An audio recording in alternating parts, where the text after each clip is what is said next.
Okay, so we're going to get started. Welcome to, is it already week 8? Doesn't that sound crazy? You guys, we're almost done. We're almost done with this class. With this quarter. Yes. You got a lot more to go. Yeah, you guys are almost graduated. Not quite. So we have Cristi here today and two of our wonderful navigators to talk to you about the program. As we move to the last few weeks of the class, keep in mind next week we have a holiday.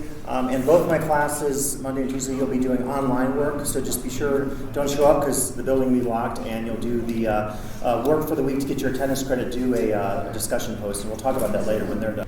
But as we get close to the end of the quarter, we're going to really ramp up our check-ins and just making sure you're covering all those areas of the promise requirements that Julie is, of course, tracking you and Adam.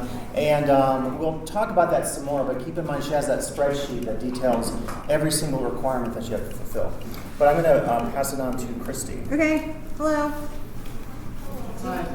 And I'm going to pass it on to these two.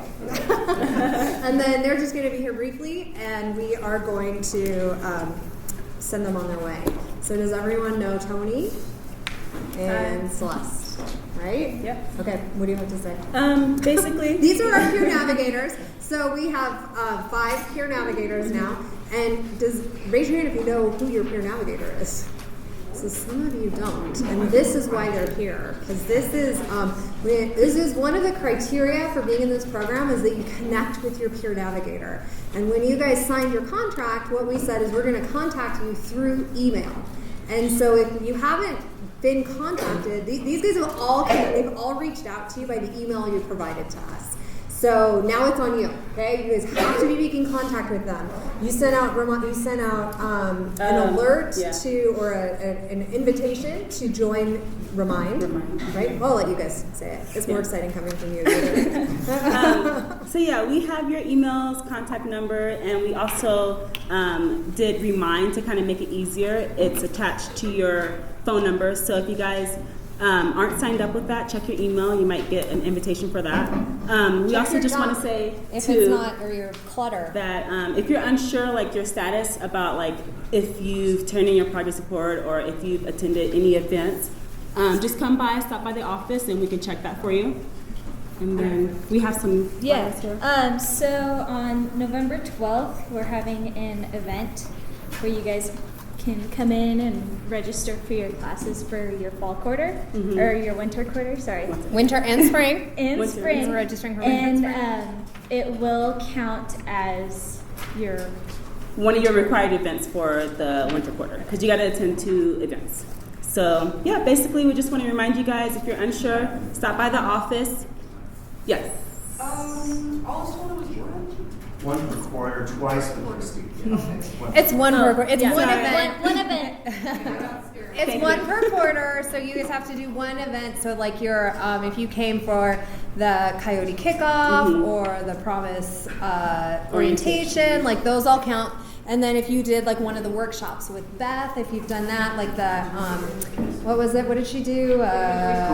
Career workshops, like resume writing or what's your meta major. If you've done one of those count. And so this is on November 12th, but this will count for your winter check-in. So it will count for January, February, March. Cristi, what if I don't know if I got my event credit? What should I do? Well, that's a great question. Can anyone in here, other than our peer navigators, answer what you should do? Okay, these guys just said it, like less than 5 minutes ago. Nobody knows what you should do? Yes. Yes. Stop by the promise office. Yeah. Maybe I should have had questions. Oh, that's what I'm going to do tonight. I'm going to switch it up. I'm going to, actually, maybe I'll just use their questions. Yeah, so question is actually just one year. But if you went to those events, that only So let's recap, you guys. Listen up. So let's recap. So you need to meet with me twice a quarter. This for fall, right? For fall quarter, you need to meet with me twice a month. Twice a month for fall. And you have to attend an event once this quarter. So raise your hand. Did you already go to to the Coyote Kickoff or the Promise orientation? Who did that? Okay, so most of you have done that. And if you didn't do that, did you go to one of Beth's career workshops? Did you go to, there was a couple other things that we were things using. like the Tiki Barber and the Yep. Generic. Any of those counted? Immigration. Immigration video. So is there anyone who hasn't done any of those things yet? Okay, so if you haven't done any of those things, this will count for, go to this. You have to come to class and register anyway. So go to that and that will count for fall, and then you'll do something else in winter. But if you already did all your stuff, then this one can count for winter. And the Tiki Barber webcast will be happening this Wednesday in D103 from, is it 4 to 5? Remember? And I think she's going to have a check-in, a Coyote app check-in, I think, so you'll get credit for that. And the other things, like we'll take an attendance. Yeah, you've patiently had a question. So how do we meet up with you? Because I don't know. Okay, so what's your name? Sorry. Tyler? Who can tell Tyler how to meet up with me? How do you connect with me? Rosie knows. Where do I do that? The financial aid office. I don't remember what it's otherwise The called. One Stop? One Stop. Yep, so you go to the One Stop. Do you know where the One Stop is? Yeah. Yeah, so you go to the One Stop and you ask to make an appointment with Cristi for promise advising. Right now, I'm doing your 2-quarter ed plan. So we should, if we can have an hour, that's great because it's pretty tedious. It takes a long time. Who have I already seen for their 2-year ed plan? Wait, who haven't I seen for their 2-year ed plan? That's actually better. So 1, 2, 3, 4, 5, 6, 7, 8. So about 8 of you. You guys, I'm here this week, but I'm not here on Friday. So try to get in so that, no, I saw you next to Chase. We already did yours. For the 2-year plan? For the 2-year? Didn't we just do it for winter and spring? I just dropped it. Well, then we just dropped a class. I just saw you. Okay, so try to get in this week because registration's on Tuesday, and it's really important that you guys register on Tuesday because that's the first day you can register. You want to make sure you get the classes that you want. Is there gonna be another event? Maybe. Oh, the Tiki Barber and Beth is doing. Oh yeah, Beth has a few other career workshops. Yeah, it's on So here. I'm not gonna be here. Okay. Hold on, it's on here. Let me just look for Beth's name. It's coming up. There's one more. Okay. Bear with me, I'll find it. And there should be more in the winter. Here we go. That's what you're worried about. This one, Tuesday, December 3rd, and this is acing the job interview. So that will count as well. That's another Beth one. Yeah, but And you it- want to do it in fall, not in winter. Okay. And this you is want to do, you'll do another one in winter. yeah, and this is for week 10, so that would count still. Okay. Yep. So how do you find out what you have left to do? How do you find out if you've had your 2 counseling sessions a month, or if you've done your workshop, or if you're actually in the Promise program, or if you filled out your FAFSA? How do you find that out? What's that? Whose office? One shot. No. That's where you're going to make an appointment. Whose office? We are asking you questions. Julie's office. You go to Julie's office. Promise office. Do you know where Julie's office is? Tell them where Julie's office is. It's right across from the One Stop. Also across from the Ambassador Station. Do you know where that is? I know what one stop is. So- if you see the One Stop, Into the college, right? Then and the stairs are on your left. The office is on your right. Just turn, you'll see it. next year. So, Celeste and Tony, anything on, are you feeling good about, 'cause we're all new to this, all this, are you feeling good about like texting or email? Do you feel like you're getting a lot of I'm very happy Cristi is doing this. You're handing out the cards so they can put their best contact number. Oh no, that's not why I'm doing this, but we could add that to it. You guys, I'm struggling with reaching out, like getting responses. So You guys, you have to connect with your peer navigators. This is one of the things you signed up for. So the program, right? Like we want to help you be successful, and so you have to. We have all these things that we're offering to you, and one of them is a peer navigator. yeah, and like you could have text if I was your peer navigator. You could say like, hey, like how do I schedule an appointment? I can meet with you as soon as you're on campus and walk you through the steps. Those are Answer exactly any the things questions you should have. be Like, connecting with them about. Yeah. Like you shouldn't be waiting to see me when you can ask them like Yeah. a question like that. That's why we have them. we want you guys to come in. We want to do something. Yeah. They're super bored, you guys. We You have are. to We're like sitting make in connections with them. It's true. All they do is sit there and eat candy. Yeah. Oh, and there's See? that. There's candy and food in the office. So do you know who your peer navigator is? Food in our office. It's Spencer, right? Yeah. Do you know who your peer navigator is? Is it? Okay. think Have so. you guys already met? I would like if you get any of my messages, I would like just a hey, I saw this. You Yeah. know, just acknowledge me. Or like Okay. thumbs Yeah, up. that's just good. That's just, Common Good courtesy. courtesy. Yeah. Just let me know that you see my text. Okay. thumbs up, anything. Yeah. Dude, Rocky left me on red. What's that? Rocky left me on red. On red? On red? Rocky? I don't know what that means. That means he saw his message but hasn't responded. Get back to Oh, him. I see. Yeah. Be like, Hey, what's up, dude? We have a question. Hang on. You said it's 2 meetings per quarter? You have to meet with me twice a month for the first quarter for fall. So here's what we're going to do. So for fall, you're all supposed to meet with me twice a month. Okay, because we consider this like this is a high needs quarter. You're brand new, like things are confusing. We want to make sure that we're getting you all the help you need. And then if you're doing really well, or if you're doing really well in winter, then I'll only meet with you like once a month, or maybe just twice a quarter, or something like that. We'll scale it back. But if you still need a lot of support, then we're still going to meet with you twice a month. Yeah. If we meet with Julie or Sarah, would that count? You are a soccer player. Yeah. You do not meet with me. You meet with Sarah. Okay. Are you a soccer player too? Yeah. Have you been meeting with Sarah on a regular basis? You still have to meet with Sarah twice a month. Yeah, I came party with you and then it was being hurt. That's fine. It's fine there's a couple special circumstances. So like you already have to meet with her. So it would be really cumbersome to have you also then meet with me. It would just be ridiculous. So you're going to meet with Sarah, and then is anyone in here a veteran? Probably not. You guys are pretty young. If you're a veteran, then you meet with Aaron. But that isn't you guys. Okay. Good? Yeah. You finished with these ladies? any other questions? You guys know where we are? Yeah, cool. Okay. All right, thank you. Thank you both. So, what these cards are for would have been good if I had you put your contact information on it. Maybe I'll do that later. But I've had a lot of you in my office, and sometimes it's a little different than high school, right? You walk into the high school counselor, and they're like, "Here's your schedule. Here's your schedule." Maybe you don't even go in to see the high school counselor; they just tell you everything. And I want you guys to take an active part in this. And so a lot of times you're coming in and maybe like don't have any questions, or you feel like you have a question that you're like embarrassed or nervous to ask. So I want everyone to write a question down on their card. Anything that you want to know about the college or that you're confused about. I'm failing a class. What do I do? How do I get in contact with a mental health therapist? Where can I go to get job resources? Whatever it is that you guys feel like you're confused about, that you're nervous about asking, or maybe you did ask but you think other students would find it valuable, write a question down, hand it to me.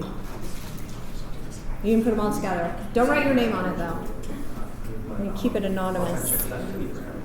Luke, did I give you one? No? Did I give you one? Yeah. Yeah. So here's a question. Does anyone know in here, he's trying to, with the app, respond to Celeste, but it's asking for a code. And I've never seen To that go before. into the Remind app. Because it says if I respond to text message, it goes to Julie. But if I want to respond to Celeste or like their other messages, I have to have the app and I get a class code. It should be in the email that they originally sent you. So they sent an email 3 weeks ago, probably.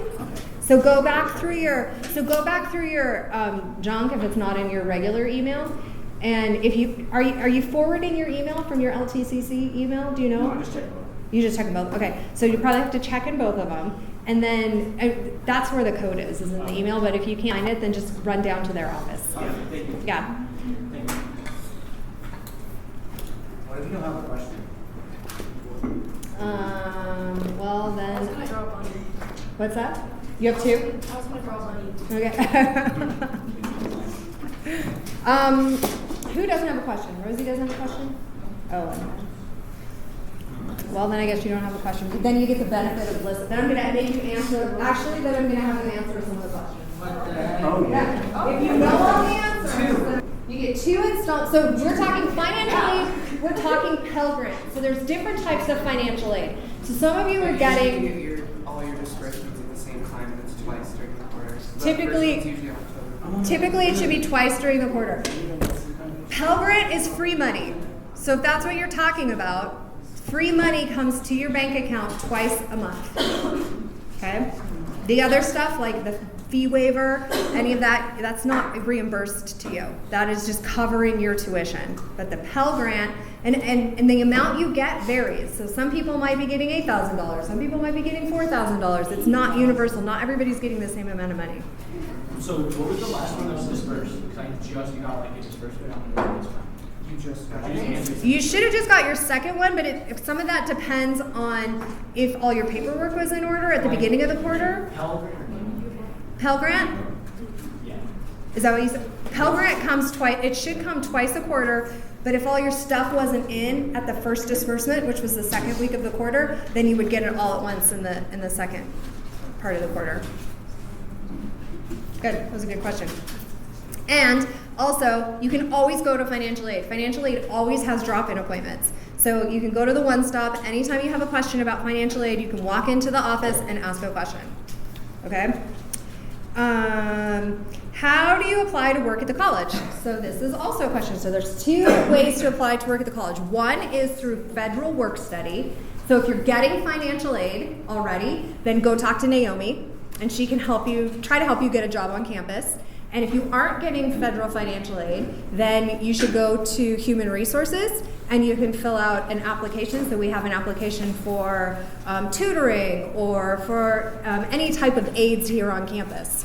So you can do that through financial aid. All right. I need housing for winter, but the housing offered is not ideal. How do I find housing?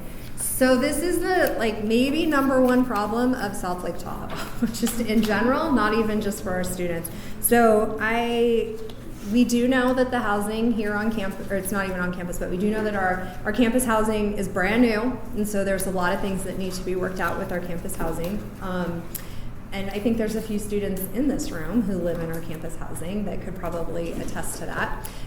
Most of our students that are not living on campus, that are not living with their parents, are going either to Craigslist to look for a roommate, or they're connecting with some of their friends here, like in class or on campus, and they're getting a place together. How do we get in touch with mental health services? So this is a good question that I don't know how many of you have this question, and I don't have. Track down. We go to another class, so I Okay. don't know where the pins are. So the best way to do this is to come see me or to come see Sarah. Ladies. Sorry, thank you. Is to come see me or to come see Sarah. Okay, Sarah, she's another counselor, blonde hair. So you can see either one of us, and we can make a referral to our mental health counselor here on campus. He is free to you as a student. He only has very limited hours, but he's awesome. So if this is something, it's completely anonymous, come see me. His name is Misha, but you have to have a referral. So when you are asking, you can actually see any counselor on campus. You can see any counselor on campus to get in touch with Misha. So you just say, I need a referral to the mental health therapist, and his name is Misha. Okay? Any of us, you don't have to see me specifically. Any of us can handle that. How do we get later start classes instead of early start classes? So there's no, what? Oh, there's no early start classes really, but there's like the regular start, and in the schedule there you'll see anything. There's like a anything that's a late start has like an arrow, I think like this, and it says in big letters late start.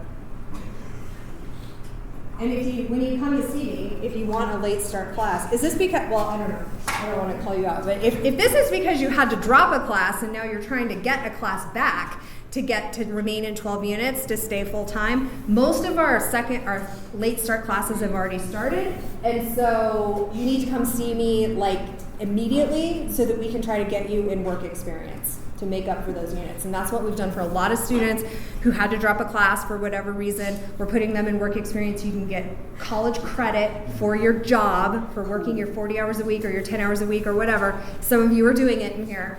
And it helps you keep those 12 units to keep you full-time for the Promise program and to keep you eligible for financial aid. And just as a reminder, Amber came in, so again, you made that connection in here, so go talk to Amber about work experience.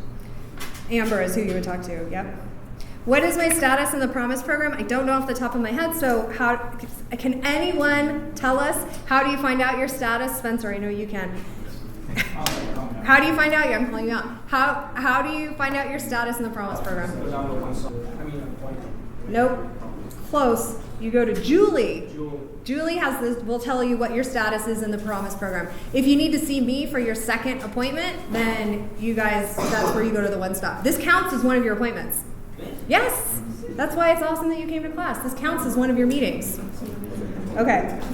That's how do I get in touch with a mental health therapist.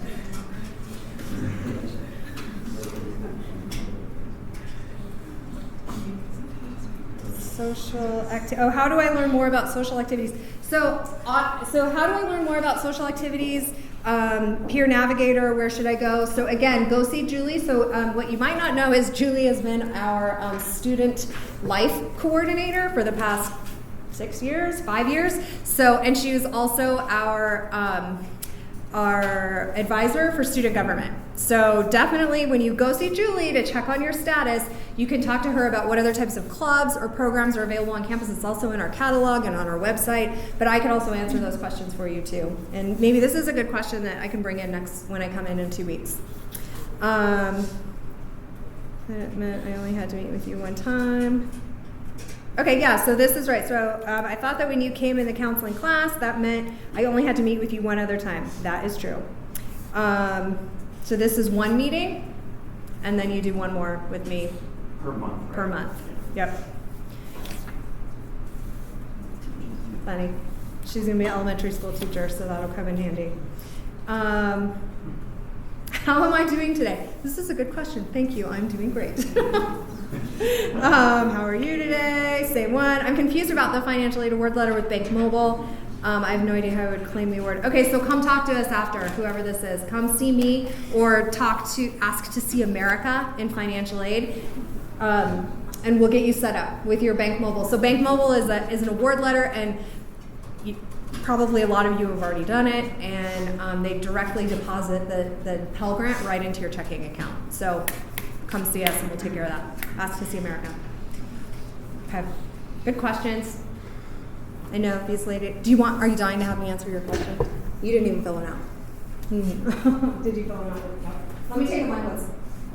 You did it right on. You did it, Scott. All right, Scott, you have a question? I have a lot of questions. All right. Okay, I'm going to take these to the next class. Okay. And whoever doesn't have a question, I'm going to make them answer these questions. Warn your friends. If you're feeling like, oh, is that me? Just stop downstairs, give them your name, and then they can make sure you have all your credits. If it's just an event credit, go to the event, and that's pretty easy. So just be sure to do that. So today we'll talk about things like stress and work-life balance, and I'm not going to try to be preachy about this, but more just talk about it from the perspective of what can we do? We all have stress, and certainly I have stress, you have stress. We all have stress from different sources.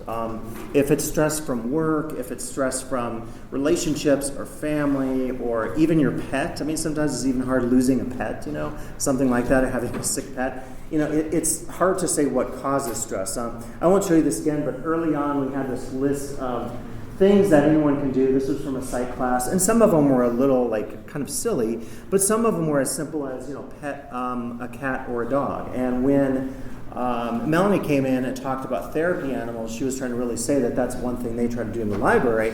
Final exams are really stressful, so they'll have therapy dogs on campus if people want to use them. But everybody has their own technique of dealing with stress. Probably hard drugs, alcohol, right? Not the best. Violent movies, not the best. I mean, it can be relaxing, right? But like anything in moderation, right? In moderation, it's probably okay. That's your own call. But you don't necessarily want to, rely on that too much.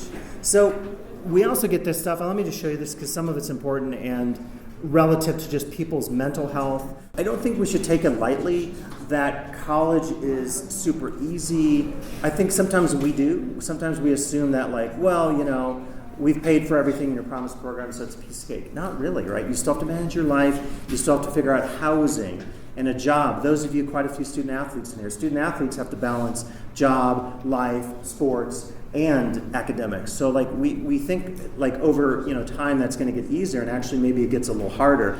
And towards the end I'll talk about this idea that maybe for your generation today we shouldn't even be talking about work-life balance. We should call it something else. But this is a recommendation from the CDC, so it's the Center for Disease Control and Prevention, and a lot of this is basic stuff. Stress can really affect you negatively. You can start to feel funny. You can, your body can feel out of the ordinary. You can start to hallucinate. Stress is really, really major. So basic things like taking care of yourself, eating a healthy diet, and some of this sounds like preachy, right? Like eat a healthy diet, but it's probably true, right? Like if you get, I remember when I was in school, studying for exams. Back then we had Jolt Cola, and we would all get jacked up in our dorms on caffeine and sugar because it's like, well, you got to do an all-nighter to study for exam the next day. And I always felt like crap the next day. I would take the exam, and I don't know, like I would generally say I did worse on the exam when I was, full of caffeine and sugar the night before or whatever, trying to stay up. So sleep, taking a break. If you feel stressed out, just try to remove yourself from the situation. Talking to others is really good, so talk to your friends. And that's why we have the peer navigators set up. I'd be curious to hear how this works out, because with the peer, Rosie, hi. Sorry, I'm hearing a voice in my head. I'm so stressed out that I'm hearing, oh no, it wasn't, okay. But talking to others, that's why we have peer navigators, right? Because peer navigators are there because in a sense they're going through the journey with the rest of you, right? Like they're actually taking classes and participating in stuff and doing the kind of stuff you're doing. Avoiding drugs and alcohol, it sounds preachy, but again, moderation is the key with anything. Taking a break, and if you need help, get help. So if you have issues, like if you feel very negative about yourself, if you feel like harming yourself, I know I sound like one of those CDC guys up here, but seriously, talk to someone, talk to one of us, talk to a counselor on campus, because it's a big deal. It really is a big deal in terms of thinking about just what could happen if you get too stressed out. Anyone have a tip that's like your personal thing that you can share for dealing with stress? If it's a good tip. Not if it's like a destructive tip, but like a good tip for dealing with stress that you have. What's that? Take a shower? Okay. Yeah. Now I get that on the weekends sometimes if you're like in your PJs all the time. It's like I'm going to take a shower and maybe get out of my PJs just because I need to start. Hopefully I'm not working on the weekend. But if I am, right, just taking a shower and getting refreshed. You can hold ice if you feel like cutting or whatever. Holding ice. Did you hear that? Okay. Yeah. Yeah, so that's something, right? Something that distracts you. Sometimes if you have, I'll have a thing if I pick up my skin or something like that, right? Because I'm just in a meeting where I'm stressed out. Therapists will tell you there are different techniques. They have little fidget devices that you could use for that, because we all probably have a tic or something that we do when we're stressed out. And it's not to say we shouldn't have that. You might have a nervous thing that you do, we all do it. If it's destructive, right, then we say, hey, let's have an intervention and talk about it. So, but these are serious issues. And I was telling a friend and colleague this morning that, growing up in today's day of age, I think is way tougher than it used to be in the past. I got to say it, but social media, a lot of good things with social media, but there's also a lot of stuff that can really affect your sense of self, right? People feel bullied, right? People feel bad about themselves because others, call them names or make fun of their bodies or their conditions or whatever. So, there's stress present in our life sometimes that we don't even think about, where it's just underlying and it seems like a normal part of what we do in terms of social media posts and so forth. So really important stuff, and I realize it does have that preachy sound to it, but it's important because we want everyone to get help if you need help, because stress is just super destructive. Here's another example of that. And all of these, by the way, are on the Canvas show if you want to look. Best and worst ways to cope with stress. Oh, that's good. There's a picture of potato chips. Don't you love that? Okay. You always have to, it's like clickbait, so you have to get through everything. Some of this is basic, so get some fresh air. We live in a place where just go outside, right? Whether you love snow sports or you love whatever you love in the outdoors, just get outside and smell the fresh air. As cliched as it sounds, is really great. Have your own rituals. You mentioned showering, taking a bath before bed, listen to your favorite playlist. Really helps. I listen to music on the way to work and from work because sometimes I do have stressful days, and it's like just listen to your music to decompress a little bit. Well, just like exercising in general, going for a walk, hike, run. Totally. Rubber sweat. All of that, yeah, absolutely. It could be weights, it could be running, it could be whatever, right? It doesn't even have to be outside. And more, it seems like with like Peloton and other companies, they're trying to market a lot of the indoor stuff, but that's still good for you, right? Even doing, a few minutes of some aerobic exercise and getting your heart rate up is amazing because it does this, it gets you out of your head. If I'm having a bad day, it's like I need to just go do something, exercise, or play some music, or do something else because sometimes you just have to get out of that routine, and the routine might be dealing with work, the stress of work, or your relationships, or whatever. Spiritual side, I always say this in a non-denominational sense, that could include non-spiritual. You could be agnostic, you could be atheist, you could be Wiccan, you could be devout Catholic, you could be whatever. If you connect to your spiritual side, my general rule is if you're not hurting others through your spiritual side, then go for it, right? If you're hurting others, then I always say there should maybe need to be limitations there because we don't want you to any of us harm others through our belief systems. Visualizing calm, some of the stuff Beth talked about with meditation and closing your eyes and doing visualization can really help. I've always had my wife's really good at yoga and meditation. I've always been terrible at yoga and meditation, and I just think my brain sometimes is moving so fast that for me it's hard to do a lot of visualization meditation. Any of you feel like you're good at meditation and can give us a tip? What's your best few tips to effectively meditate? I'm around nobody or nothing, so I just in quiet place, calm place, and then I just empty out my thoughts. Okay, so you just have to get away from people. Maybe helps. You can focus on your breathing a lot, and you focus on the thoughts that you're thinking, Mm-hmm. how they affect you, and that kind of thing. Also, I work sometimes people when it's a dead silent, their mind races faster. Yeah. So have natural sounds in the background, Mm-hmm. waterfall or something. Right. It's a good idea. Sometimes, I don't know about you, but if I have I had a pretty stressful work day last week, and I remember just that night, all the, instead of sleeping, and I tried to watch some TV to decompress, and of course there's a lot of theories out there. They have night shift on a lot of your devices, because there's theories that the particular type of lighting and electromagnet stuff you're getting from your monitors is actually bad for your sleep pattern. So that probably is part one of what I'm doing wrong. But part two is I typically will, right before I fall asleep, think about the stress and think about the workday instead of trying to, what you're talking about, visualize something else. Or maybe, there are some pretty cool apps out there that actually will play waterfall sounds for you that will maybe help you with some of that visualization. But those are great techniques. So see, you can learn from peers here. Taking a bath, that seems to be on there a couple times, so I guess that's good. Express your gratitude, exercise, and then we get into the worst. Here you go. I'm going to do this. Drinking, smoking, and other vices, right? So caffeine, I'm really bad about that. I don't know, I've always been bad about caffeine. I recently changed my diet. I'm now, I was vegetarian many years ago, for about 6 years, and I recently changed my diet. I'm cutting out gluten and going to a primarily plant-based diet. Feel pretty good about it. It took me about 2 weeks just to adapt to not eating meat and stuff, but I still do the caffeine thing. So I always do my caffeine in the morning, my coffee, and then the afternoon sometimes too. So we all probably have vices like that. I guess if you're doing heroin or something like that, and it's an extreme, although they would say that even caffeine, right, is addictive. So there are better and worse drugs, right? There definitely are better and worse drugs. How many of you do this? You hibernate when you're feeling bad. You just get in bed. And... So hibernating makes you feel bad. Is that always bad though? I don't know if I agree with that. I think sometimes you need that, right? I don't know. So ignoring the problem, that's a big deal. When you have a source of stress, it could be, I was over the weekend looking at this book I recommend. It's called Emotional Vampires. It's kind of a simple book, but it has a powerful message. And it's about people who are maybe really negative or narcissistic, and they bring you down. And it could be a member of your family. It could be someone asking you for money all the time. It could be whatever, a person who's just bad news, you're in a relationship and you need to maybe disengage from that relationship. But the Emotional Vampire book is saying like you really directly have to deal with the problem.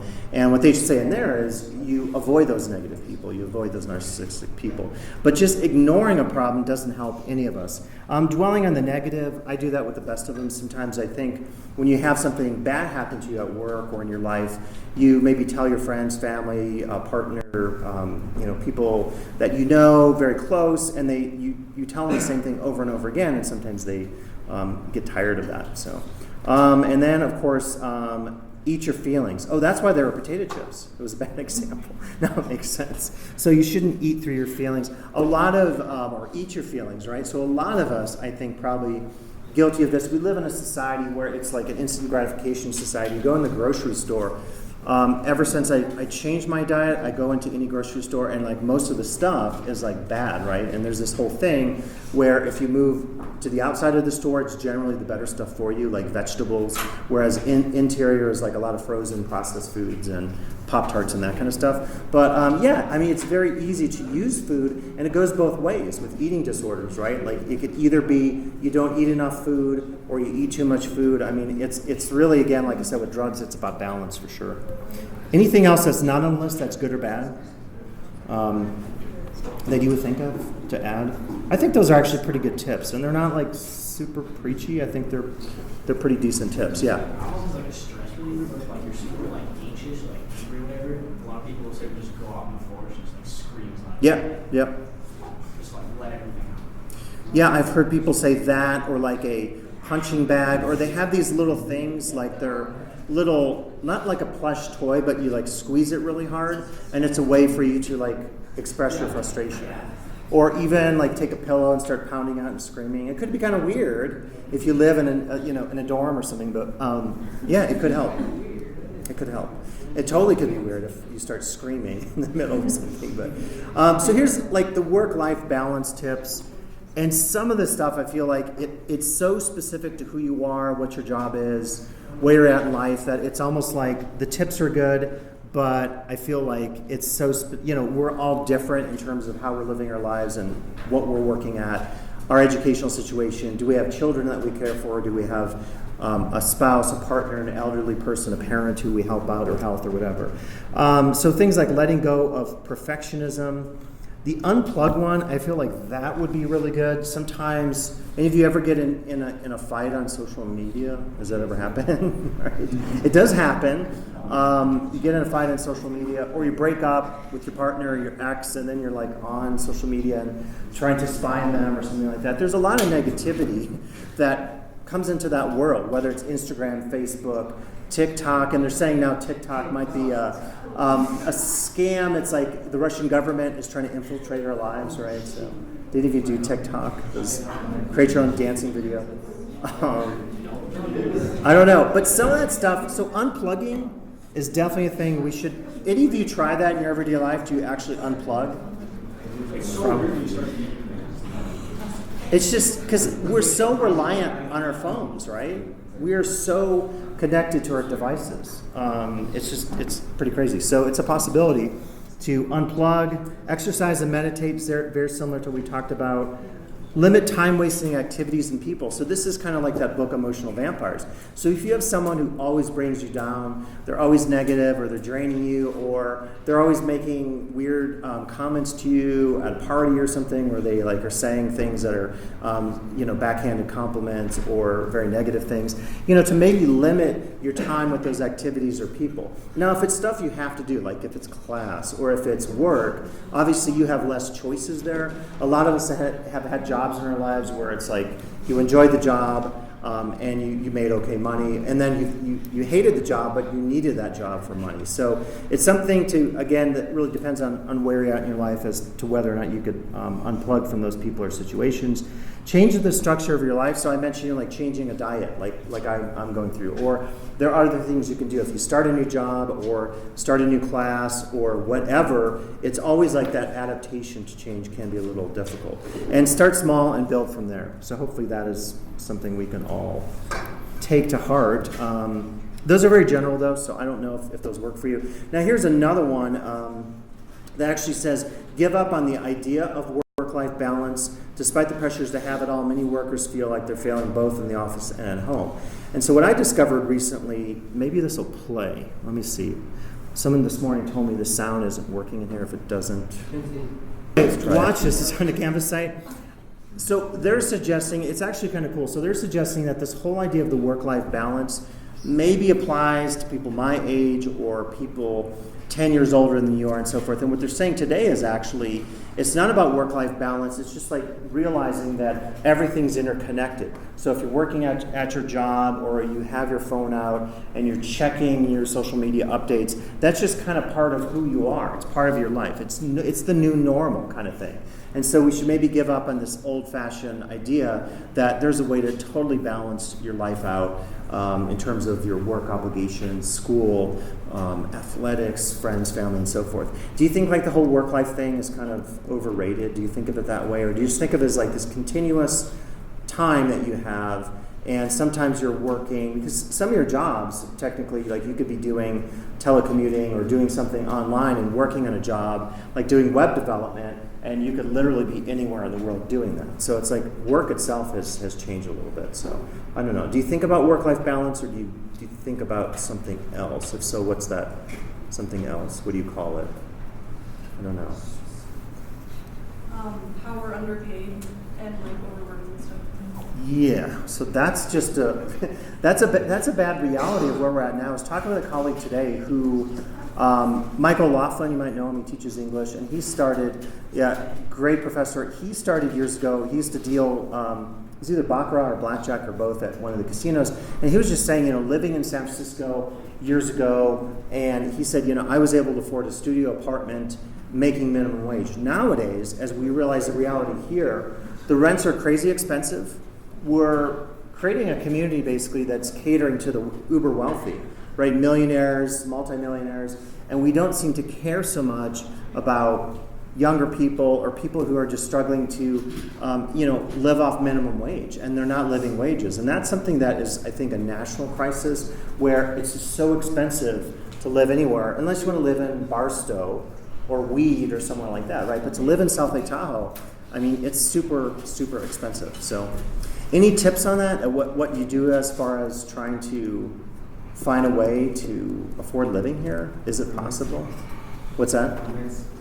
Roommates, finding roommates, people you can live with, right? And it sounds like the dorms are we've heard some stuff, it sounds like the dorms are still working things out, but even then, I mean, it's not the cheapest rent. It's good, but it could be cheaper.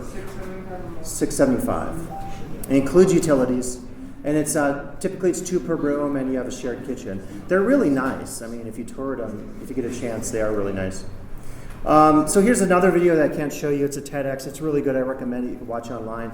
And it's just how to make the work-life balance work. Again, I think the key on this is to have a plan, but not necessarily listen to any specific plan from one of these persons, because we're all different, right? So we all have to figure it out on our own in terms of work-life balance. Most people are saying work-life balance is a health issue. So this is the Mayo Clinic, and they're known for, if you ever want to go online and get you shouldn't get a diagnosis, you should see a doctor. But if you want a quick thing like, what is this thing with, my body that my doctor said, the Mayo Clinic is a really reliable source. So interestingly enough, even though they deal with like aggressive cancers and stuff like that, they're talking about how work-life balance is a health issue. If you're married to work, here are the costs: fatigue, poor health, lost time, and increased expectations. And when you're talking about, we have less free time, our wages have gone down, and it's more expensive to live. So I would say, without getting too political, which is hard for me, to vote. Vote in November. Again, my theory on this is that whatever candidate is elected, they need to be thinking about these issues. They need to be thinking about the cost of healthcare. They need to be thinking about the fact that inflation is crazy, and what we're making with our wages has gone down relative to the cost of living. So striking the work-life balance, managing your time, making lists, learning to say no, that's like a really, really big one. Just this morning, someone sent a request to me and said, could you do an evaluation of an instructor? And I politely declined. And for me in the past, it was hard to do. And now I'm learning to do that, because it's like, just at some point you realize you're maxed out and you need to just start saying no to people. Now that is limited, right? If you're just starting a job off and you start saying no to the actual duties that you have to do at that position, then that's different. But if it's like extra stuff and you could do it without getting fired, without getting in trouble, then definitely do it. So try to leave your work at work, which I mentioned earlier. Reduce email access, social media. You're seeing a theme here, right? It's like repeating. Healthy diet, sleep, fun relaxation, volunteer work, and boost your support system. So boost your support system, joining student clubs, hanging out with friends and family, making time for that, and then volunteering, really good because you feel good about yourself. It boosts your emotional and social well-being. So didn't you feel like you do a good job with some of those? Pretty good? We always have room for improvement. None of us lead a perfect life. It's impossible. I think it's totally impossible. It's just different gradations of dealing with some of these issues and knowing when we have to deal with an issue, being really honest with ourselves. So, and as usual, know when to seek professional help. You see it's repeated 100 times in here. So, what else? Time management. So, time management, trying to be productive, trying to be efficient. And the idea is that all these pieces, and these are your prompts for next week's discussion, so you can respond to these next week as well. But obviously, if you have good time management, and you have time for friends and family, you have time for exercise, you have time for meditation, you're going to have less stress, you're going to be healthier, you're going to feel better about yourself, and so forth. If you don't manage your time effectively, you'll miss deadlines, you'll have poor workflow, your work quality is not going to be good, your career is going to suck, and you're going to have higher stress levels, right? So it's the good and the bad stuff, right? I mean, it's kind of straightforward. Planning for the future. So as we think about some of this, moving beyond the first quarter of the Promise program, planning for your future. Again, I mentioned, 2 or 3 weeks ago, some apps out there, but you can actually start to visualize some of this stuff and realize some basic things, like the fact that you can't control your future. You could literally be sitting one day and then you have a loved one and they get a really extreme medical diagnosis. And I can tell you from experience, that stuff happens. People sometimes get random mutations in their bodies and all of a sudden they're diagnosed with one of the most serious illnesses you can have. So the fact that you can't control your future really says you can plan for your future. So that thing that we probably don't think about right now for just starting college, but just thinking how to save a little bit, thinking about maybe getting beyond the materialism of life. We live in a consumer society where it's like, it's about your belongings, it's about bling, it's about consumerism. But thinking that there's more important stuff than being a consumer and having possessions is probably a good thing. And then unrealistic goals. There are people out there that will tell you could be anything you want to be, and that's true, but there are limitations, right? There's limitations to everything, so figure out what those are, and then set some realistic goals as opposed to just setting goals that are totally unrealistic. We live also in a culture, as you can see, I'm tying a lot of this to values, where we think, you could win the lottery, or you could be on a reality TV star, or you could be the next Instagram star, like whoever's the most current Instagram star, one of the Kardashians or the Jenners, right? And you could just live off of it's crazy. Was it Kendall? Who's the more popular of the Jenners? Kendall or the other one? She got it was $250,000. If you saw the thing, the Fire Festival, the documentaries on it, I recommend those actually. It shows you how scammers are among us out there. But she did a little promo for them and got tens of millions of dollars just to do that. That's not normal, right? That is not normal. Most of us cannot just get on Instagram and be an overnight celebrity. So setting realistic goals, living in a society where we're encouraged to do the opposite, is a challenge for all of us, for sure. And this is about visualization. So it just says, try to think about visualizing the path, the goals, what you want to get out of life, and so forth. So, and by all means, as I always say, don't make it just about money. Sometimes we do it here at the college. If you meet with someone, they say, if you get an associate's degree, you're going to make $60,000 more over your lifetime. I'm like, that's great, but that's not the reason we should be stressing education. So as we move on the educational journey, I think a lot of us have thought about this.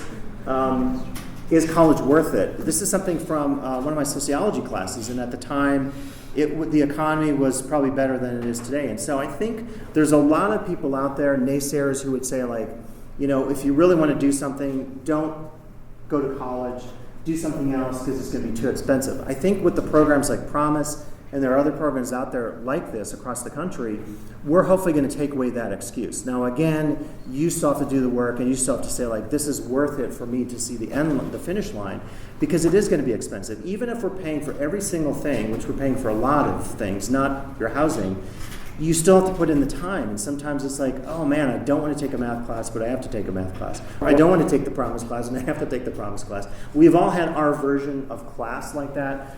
But you realize, okay, take a deep breath, de-stress, get through that class, get some tutoring if you need help, and then take the really fun classes that you want to take because that's your major. But this is like the pros and cons of college education. I'm not going to go through these. Hopefully that student debt one is something that we are not going to have happen to us after the Promise program, because hopefully we won't take out a ton of student loans. When I was in school, I took out a lot of loans. I'm still paying for them. I have a couple years left, because I didn't really have a good counselor who said, oh, you know, like we did with our financial literacy, it's not a great idea to take out a bunch of loans because you have to repay those someday. Unless, what did Naomi say, you die, and what was the other thing? I think that was the only thing she said that would happen, that would get you out of it. So in the future, we're rolling out the guided pathways. I wanted to mention that in the schedule this quarter, they're continuing to add to this, so you can go to page, I think it's 9 or so, and it has the pathways laid out with all the degrees, and it shows you just if you're interested in one of these meta majors, it tells you the different degrees or certificates that you can check out. So kind of cool to look at that information. So just a couple questions to ask you now, because it's like, and you're probably doing this with Cristi as well, but what are your classes like? Do you have any surprises and any areas of improvement? Like, is there anything that surprises you about the classes that you're taking at the college? Like any things that you were like, I wasn't prepared for this? Or, Oh, I was surprised how easy. which, you know, I guess you don't have to say, but all your classes are just this one, or all your classes, really? Okay. This one should be easy. This should be the easiest class you take. If it's not, if this is your hardest class, then But so all your classes are, okay. So it could be you're a brainiac, or you're just really good at school, or a combination, or I want to think it's not that our classes are super easy here, right? I want to think that. So you don't have to tell me the reason, but yeah. So have any of you, you don't have to admit it, I don't know, we're not calling you out, but anyone the opposite, your classes are way harder than you thought they would be? No one thinks that? So it's probably in the middle, or maybe like your experience, it's more like you're surprised that the classes are pretty easy. Do you think that's going to continue to be the case in the future, or? I hope so. Probably not after I graduate, but. Okay. Yeah. I think personally, my personal experience is like some of my undergraduate classes, there was one in particular, this class I took, it was harder than any graduate course I took. And so I actually will say it gets easier like at your master's and PhD level, not because you don't have to work, but because you're on an independent track and you're doing exactly what you want to do.